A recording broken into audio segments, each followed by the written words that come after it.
কৃষ্ণ, আমায় ছেড়ে যেও না। আমি তোমার রাধা। আমি তোমার রাধা।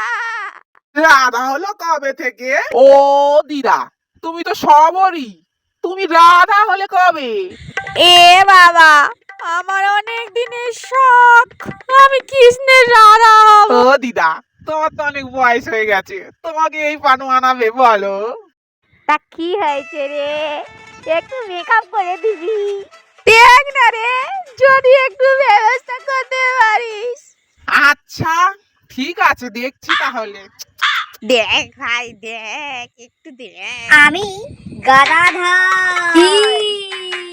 আর হাত থেকে তোমার নিস্তার নেই দুর্যোধন। জয় শ্রীরাম, জয় শ্রীরাম। বাবা, তুই তো ছোট কৃষ্ণ রে, তুই তো মাখন চুরি করবি।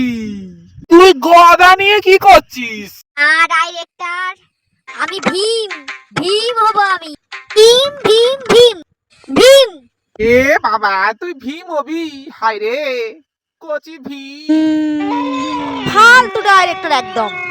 কবে থেকে বলছি আমাকে চিত্রাঙ্গদার পাঠটা দিচ্ছে। না না, আমাকে তারকা রাক্ষসীর পাঠ দিচ্ছে। না না, আমাকে তারকা রাক্ষসীর পাঠ দিয়েছে। আমি কোন দিক থেকে তারকা? হ্যাঁ, আমি নাকি তারকা? হায় রে, কোথায় নিয়ে জাল দিতে এলো আমি? আজ এই দ্রৌপদীর মর্যাদা রক্ষার দায়িত্ব তোমার।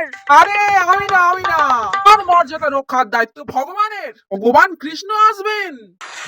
সে কি, আমি কোনোদিন ভগবানকে মন দিয়ে ডাকিনি। টাইম মতো যদি ভগবান না আসেন, তবে এই দ্রৌপদীর মর্যাদা কে রক্ষা করবে?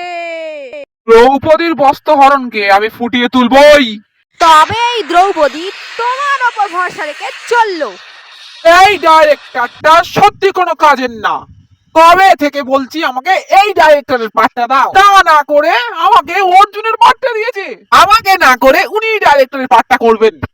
এ বাবা, আমি তো সত্যিকারের ডাইরেক্টর, তা নাকি আমি মিথ্যেকারের ডাইরেক্টরের পাঠ করব নাকি? হায় রে, কোথায় রিহার্সাল করাতে এলু।